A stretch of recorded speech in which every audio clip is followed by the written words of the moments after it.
चव्हाणांवर टीका करताना संजय राऊत म्हणाले की हे पाकड्या पाकड्यांचं दर्शन केंद्रामध्ये आहे आणि त्यामुळे ते समर्थन करतात। असं आहे की मी मागच्याच वेळी विचारलं होतं उद्धव ठाकरेजींना, त्यावर त्यांनी काही उत्तर दिलं नाही। ठाकरेंचे खासदार, उद्धव ठाकरेंचे खासदार नाशिक, परभणी आणि धाराशिवला निवडून आले। त्यावेळी पाकिस्तानचे ध्वज फडकवून खासदारांनी रॅल्या काढल्या। पाकिस्तान प्रेम आणि पाकिस्तानचा झेंडा फडकवण्याचं पाप ज्या उद्धव ठाकरेच्या सेनेने केलं त्यांना बिलकुल अधिकार नाही आहे। आणि मी याआधी सांगितलं की मोदीजींनी कधी स्पोर्टमध्ये, खेळामध्ये या देशामध्ये आकस आणला नाही, या जगामध्ये आकसाची भावना ठेवली नाही। माननीय प्रधानमंत्री मोदीजींनी क्रीडाला, स्पोर्टला प्रोत्साहन दिलेलं आहे। आज आंतरराष्ट्रीय पटलावर या देशाचं नाव स्पोर्ट्समॅनशिप भारत आणि भारताला क्रीडा क्षेत्रामध्ये मजबूत करणारा, स्पोर्टमध्ये भारताला मजबूती देणारे प्रधानमंत्री मोदीजी आहे। त्यामुळे क्रिकेट सामन्याच्या नावाने जे राजकारणाचा अड्डा उद्धव ठाकरेंनी केला आहे, खरं तर ऑपरेशन सिंदूरच्या वेळी, ते ऑपरेशन सिंदूरच्या आता या ठिकाणी ज्या गोष्टी करतात, ऑपरेशन सिंदूरच्या वेळी उद्धव ठाकरे हे पर्यटनावर होते, विदेशामध्ये होते, पर्यटन करत होते। ऑपरेशन सिंदूर झाल्यानंतर किंवा इतका मोठा देशामध्ये हल्ला झाल्यानंतर, दहशतवादी हल्ला झाल्यावर थोडी जर या देशाप्रती भावना असती, या देशाच्या हिंदूप्रती भावना असती, तर उद्धव ठाकरे हे तात्काळ देशात परत आले असते। पण उद्धव ठाकरे 10-12 दिवस ही घटना घडल्यावरही लंडनमध्ये राहिले आणि आता या ठिकाणी या क्रिकेट सामन्याच्या नावानं जे राजकारण करतात आहे, त्यांचं राजकारण त्यांना लखलाभ आहे। पण या देशातला कुठलाही नागरिक खेळ या विषयाला कधी राजकारणामध्ये उद्धव ठाकरेंच्या भूमिकेला मान्यता देणार नाही। खेळाडू उत्तीर्णच खेळला पाहिजे, याकरता ही सर्वांचीच भूमिका आहे। आणि त्यामुळं मला असं वाटतं की उद्धव ठाकरे हे आधी त्या गोष्टीचं उत्तर दिलं पाहिजे, ज्या उद्धव ठाकरेच्या रॅलीमध्ये पाकिस्तानचे झेंडे फिरत होते, पाकिस्तानचे झेंडे त्या ठिकाणी फडकवण्याचं काम झालं होतं, याचं उत्तर उद्धव ठाकरेंनी दिलं पाहिजे।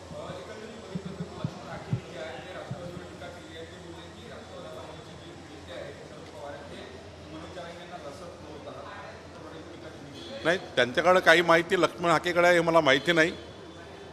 पण ओबीसीच्या संदर्भात एवढंच सांगेल की परवा विजय वडेट्टीवार जी असो की लक्ष्मण हाके जी असो की या राज्यातल्या कुठल्याही ओबीसी संघटना असो, महाराष्ट्र सरकारची भूमिका, आमची भूमिका ही ओबीसी समाजावर कुठलाही अन्याय होऊ द्यायची नाही, ओबीसीचं कुठलंही आरक्षण कमी होणार नाही याची काळजी महाराष्ट्र सरकार घेत आहे, माननीय मुख्यमंत्र्यांनी घेतलेली आहे। आणि त्यामुळं जर कुणाला काही या संदर्भाने चर्चा करायची असेल तर चर्चेकरता महाराष्ट्र सरकार आणि स्वतःचा मी कॅबिनेट सब कमिटीचा चेअरमन असल्यामुळं, अध्यक्ष असल्यामुळं या विषयावर चर्चा करण्याची माझी तयारी आहे। पण लक्ष्मण हाके काय बोलले याचं उत्तर लक्ष्मण हाके देऊ शकतील। सर, हिंदी में जानना चाहेंगे कि आज भारत पाकिस्तान का मैच है, राज्य भर में शिवसेना उबाटा के गट के लोग आंदोलन कर रहे हैं, क्या वो खेल के पीछे आड़ में राजनीति कर रहे हैं? देखिए, मैं उद्धव ठाकरे को पूछना चाहता हूँ, जब ऑपरेशन सिंदूर चालू था, देश में दहशतवादियों ने हमला कर दिया था पहलगाम में, तब उद्धव ठाकरे ये लंदन में पर्यटन पर थे, टूरिज्म कर रहे थे। थोड़ी भी अगर उद्धव ठाकरे में देश के प्रति और हिंदुत्व के प्रति भावना होती तो लंदन छोड़ के तुरंत दूसरे दिन ही वापस हिंदुस्तान में आते। जिस प्रकार से हमारे प्रधानमंत्री ने पाकिस्तान में घुसकर दहशतवादियों को खात्मा किया, हमारे सैनिकों को जिस प्रकार से बल दिया है, हमारे सैनिकों ने जिस प्रकार से ऑपरेशन सिंदूर और ऑपरेशन महादेव किया है, और उसको लेकर उद्धव ठाकरे क्रिटिसाइज कर रहे, जो पर्यटन के लिए लंदन में बैठे थे, जो लंदन में अपने परिवार के साथ टूरिज्म कर रहे थे, वो भी बात कर रहे हैं ऑपरेशन सिंदूर की। और दूसरी रह गई बात पाकिस्तान के साथ मैच की, तो मेरा सवाल उद्धव ठाकरे को है, पाकिस्तान की मैच तो एक खेल है, एक स्पोर्ट है, विश्व में सारे देशों ने एक में से खेलना चाहिए। वो तो खिलाड़ी वृत्ति से हमारा देश पहले से स्पोर्ट को प्रमोट करते आया है। लेकिन उद्धव ठाकरे से मुझे जवाब मांगना है कि आपके सांसद जब चुन के आए नासिक में, धाराशिव में और परभनी में, आपके सांसदों के रैली में, चुनाव की जीत की रैली में पाकिस्तान के ध्वज फड़क रहे थे, ध्वज फहरा रहे थे आप, हजारों ध्वज। आप देख लीजिए, जब नासिक के सांसद जीते उद्धव ठाकरे के, जब परभनी के सांसद जीते, जब धाराशिव के सांसद जीते, हजारों ध्वज पाकिस्तान के वहाँ पर, वहाँ के लोग उनके रैली में लेकर घूम रहे थे। और आज वो इसकी बात कर रहे। देखिए, उद्धव ठाकरे ये राजनीति कर रहे हैं, उद्धव ठाकरे मैच को लेकर राजनीति कर रहे हैं। और मुझे इस देश पे और जनता पे विश्वास है, मुझे महाराष्ट्र की जनता पे विश्वास है, उद्धव ठाकरे की इस गंदी राजनीति में महाराष्ट्र की जनता नहीं आएगी। और ये सिंदूर विंदूर की बात कर रहे हैं, जो कभी मुख्यमंत्री रहने के बाद कभी उन्होंने एक चीटी भी नहीं इस गुनहगारी जगत में मारी है, वो क्या बात करेंगे ऑपरेशन सिंदूर की। ऑपरेशन सिंदूर जिस प्रकार से हिम्मत से हमारे प्रधानमंत्री ने किया है, हमारे सैनिकों ने किया है, ये तो ऐसे लोग हैं, उद्धव ठाकरे और उसके जो चिल्ले बिल्ले हैं, वो ऐसे लोग हैं कि हमारे सैनिकों ने, जो जाबाज सैनिकों ने पाकिस्तान के घर में घुसकर पाकिस्तान के सारे दहशतवादी अड्डे को ख़त्म किया। और ये सैनिकों से जवाब मांग रहे थे कि ये हुआ ही नहीं है। इसके पहले जो जो हमारे सैनिकों ने इस देश के लिए किया, उनको जवाब मांगते हैं। ऐसे ये लोग हैं, इसलिए ऐसे लोगों को कोई शर्म नहीं है, ऐसे लोगों को कोई इनका इलाज भी नहीं है।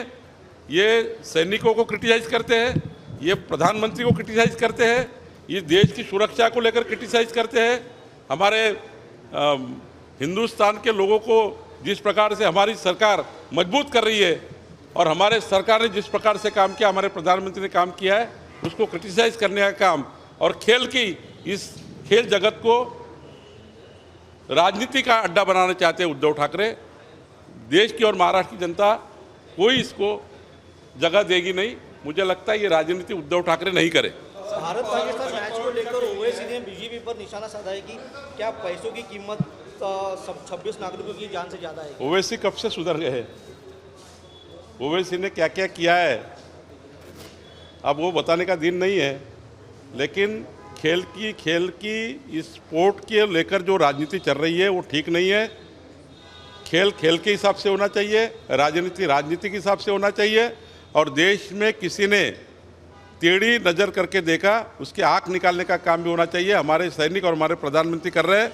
पाकिस्तान जिस दिन बदमाशी करेगा उस दिन हमारे प्रधानमंत्री और हमारे सैनिक उसका करारा जवाब किस प्रकार से देते ये देश ने देख लिया, विश्व ने देख लिया है। 10 अक्टूबर को ओबीसी का महामोर्चा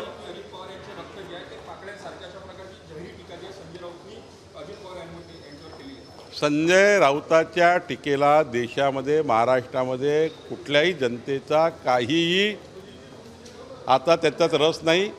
संजय राऊतांच्या बोलण्याला कोणी सिरियस घेत नाही। सर, 10 तारीख को ओबीसी का बड़ा मोर्चा निकल कॅम्पेनला राष्ट्रवादीकडून शरद पवार गटाकडून उत्तर दिलं जात आहे, तो तेव्हा खूप सांग अशा प्रकारचे होर्डिंग लागलेले आहे, तेव्हा तूच सांग असे होर्डिंग लावले। या महाराष्ट्राच्या 14 कोटी जनतेने माननीय देवेंद्र फडणवीसजी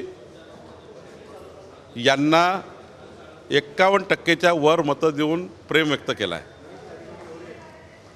माननीय एकनाथ शिंदेजी, अजितदादा पवारांसारख्या उत्तम सहकार्याची आम्हाला साथ मिळाली आहे आणि संपूर्ण महाराष्ट्रामध्ये देवेंद्रजीबद्दल जे प्रेम व्यक्त होत आहे त्यावर आणि देवेंद्रजींच्या कर्तृत्वावर, कर्तव्यावर या ठिकाणी आनंद व्यक्त करत स्वयंस्फूर्तीने देवेंद्रजींचे अभिनंदन आणि त्यांचं प्रेम व्यक्त करण्याकरता आणि आपण बघा छत्रपती शिवाजी महाराज यांच्या राजकारभाराच्या वेळी जे 12 गडकिल्ले युनेस्कोच्या यादीमध्ये आपल्या देशाचे पंतप्रधान आणि माननीय देवेंद्रजींनी युनेस्कोच्या यादीमध्ये समावेश झाला. खरं तर छत्रपती शिवाजी महाराज यांची प्रेरणा घेऊन आमचं सरकार, देवेंद्र फडणवीसचं सरकार ज्या पद्धतीने सर्व समाजाला, सर्व धर्माला या ठिकाणी न्याय देण्याचं काम चालू आहे, छत्रपती शिवाजी महाराजांची प्रेरणा घेऊन ज्या पद्धतीचा आमचा सरकारचा कारभार मान्य देवेंद्रजी करताय त्याबद्दलचं एखादी जाहिरात जर तुम्हाला रस्त्या चौकात दिसत असेल तर तुम्हाला जी पोटदुखी सुटलेली आहे यावर महाराष्ट्राची जनता काही तुमच्या पोटदुखी त्यांना समजतं आहे. महाराष्ट्राच्या जनतेला तुमची पोटदुखी कशामुळं आहे, पण जे काही प्रेम व्यक्त झालं आहे छत्रपती शिवाजी महाराजांची प्रेरणा घेऊन माननीय देवेंद्र फडणवीसजी आणि आमचं सरकार काम करत आहे.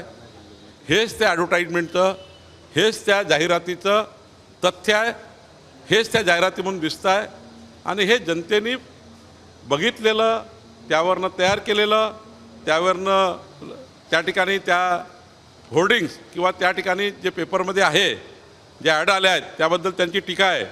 तर मी आपल्याला जबाबदारी सांगतो, जनतेने व्यक्त केलेलं प्रेम, जनतेने व्यक्त केलेला विश्वास आणि जनतेला जे माननीय देवेंद्र फडणवीसजी यांनी जे वचन दिलं होतं की आमचं सरकार छत्रपती शिवाजी महाराजांच्या प्रेरणेवरनं काम करणारं सरकार आहे, एवढाच मतदार्थ या सर्व प्रसिद्धी माध्यमातून आलेल्या ॲडबद्दलचं आहे असं मला वाटतं.